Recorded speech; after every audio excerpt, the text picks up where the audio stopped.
1971 সালের 26শে মার্চ থেকে শুরু হওয়া মুক্তিযুদ্ধ 9 মাসের রক্তক্ষয়ী সংগ্রামের মাধ্যমে 16ই ডিসেম্বর বিজয়ের রূপ নেয়। কিন্তু এই বিজয় তখনও অসম্পূর্ণ ছিল, কারণ জাতির পিতা বঙ্গবন্ধু শেখ মুজিবুর রহমান ছিলেন পাকিস্তানের কারাগারে বন্দী। তিনি তখন বাঙালির বিজয়ের প্রতীক। 1971 সালের 25শে মার্চের রাতে বঙ্গবন্ধুকে গ্রেফতার করে পাকিস্তানে নিয়ে যাওয়া হয়। সেখানে তাকে রাখা হয় মিয়াওয়ালি কারাগারে নিঃসঙ্গ পরিবেশে। বঙ্গবন্ধুর প্রতি চলতে থাকে মানসিক নির্যাতন, কিন্তু তিনি ছিলেন অটল। তার একমাত্র চিন্তা ছিল বাংলাদেশ এবং তার মানুষ। তোমরা আমাকে হত্যা করতে পারো, কিন্তু আমার বাংলার মানুষের মুক্তি ঠেকাতে পারবে না। 16ই ডিসেম্বর বিজয়ের পর বঙ্গবন্ধুর মুক্তির জন্য আন্তর্জাতিক চাপ বাড়তে থাকে। অবশেষে পাকিস্তান সরকার বঙ্গবন্ধুকে মুক্তি দিতে বাধ্য হয়। 8ই জানুয়ারি তিনি মুক্তি পান এবং লন্ডন হয়ে দিল্লিতে পৌঁছান। আমার ভাই ও বোনেরা,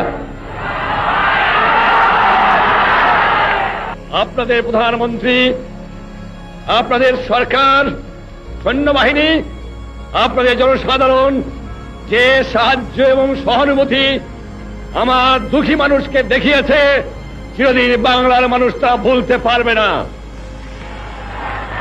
ব্যক্তিগতভাবে আপনারা জানেন, আমি পশ্চিম পাকিস্তানের অন্ধকার ছেলের মধ্যে বন্দী ছিলাম 2 দিন আগেও। শ্রীমতী গান্ধী আমার জন্য দুনিয়ার এমন জায়গা নাই যেখানে চেষ্টা করেন নাই আমাকে রক্ষা করার জন্য। আমি ব্যক্তিগতভাবে তার কাছে কৃতজ্ঞ।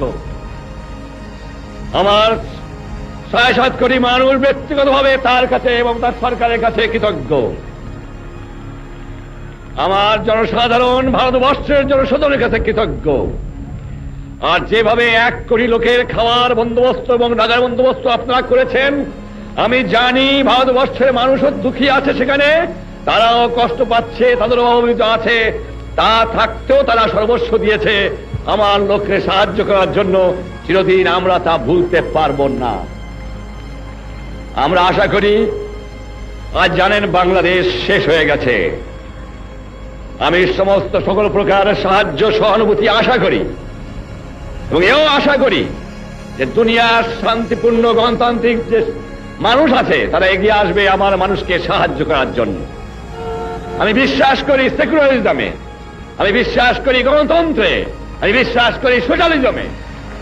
আমাকে প্রশ্ন করা হয়, শ্রীমতী ইন্দিরা গান্ধীর সাথে আপনার আদর্শে এত মিল কেন? আমি বলি, এটা আদর্শের মিল, এটা নীতির মিল, এটা মনুষ্যত্বের মিল, এটা বিশ্ব শান্তির মিল। 10ই জানুয়ারি 1972 এই দিনটি ছিল এক অবিস্মরণীয় দিন।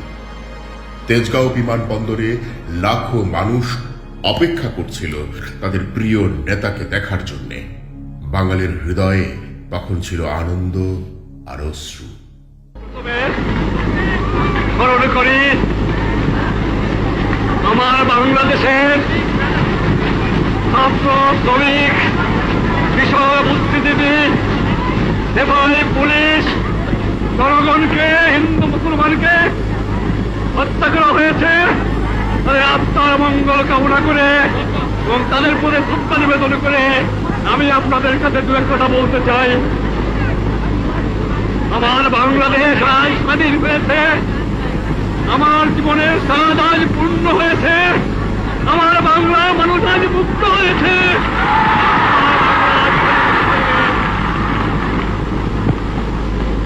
আমি আজ বক্তৃতা করতে পারবো না। বাংলার ছেলেরা, বাংলার মেয়েরা, বাংলার কৃষক, বাংলার শ্রমিক, বাংলার বুদ্ধিজীবী যেভাবে সংগ্রাম করেছে, আমি কারাগারে বন্দী ছিলাম, ফাঁসি কাটতে যাবার জন্য প্রস্তুত ছিলাম, কিন্তু আমি জানতাম আমার বাঙালিকে কেউ দাবায় রাখতে পারবে না। আমার বাংলার মানুষ প্রায় 30 লক্ষ লোককে মেরে ফেলে দেওয়া হয়েছে বাংলায়। দ্বিতীয় মহাযুদ্ধেও এবং প্রথম মহাযুদ্ধেও এত লোক, এত সাধারণ নাগরিক মৃত্যুবরণ করে নাই, শহীদ হয় নাই, যা আমার এই 7 কোটি বাংলাদেশে পেয়েছে।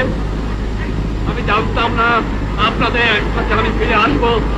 আমি খালি একটা কথা বলেছিলাম, তোমরা যদি আমাকে মেরে ফেলে দাও আমার আপত্তি নাই, মৃত্যুর পরে আমার লাশটা আমার বাঙালির কাছে দিয়ে দিও, এই একটা অনুরোধ তোমাদের কাছে। স্বদেশ প্রত্যাবর্তনের পর বঙ্গবন্ধু তাঁর জীবনের প্রতিটি মুহূর্ত উৎসর্গ করেন নতুন বাংলাদেশ গড়ার জন্য। সংবিধান প্রণয়ন, আন্তর্জাতিক স্বীকৃতি অর্জন এবং অর্থনৈতিক পুনর্গঠনের কাজ শুরু হয় তাঁর হাত ধরেই। আমার বাংলাদেশ হবে একটি সমৃদ্ধ, শান্তিপূর্ণ ও মানবিক রাষ্ট্র। বঙ্গবন্ধুর স্বদেশ প্রত্যাবর্তন ছিল এক নবজাগরণের সূচনা। তার ত্যাগ, সংগ্রাম এবং নেতৃত্ব একটি জাতিকে স্বাধীনতা এনে দিয়েছে।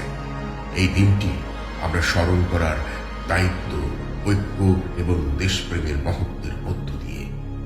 10ই জানুয়ারি জাতির জন্য এক ঐতিহাসিক মুহূর্ত। বঙ্গবন্ধুকে শ্রদ্ধা।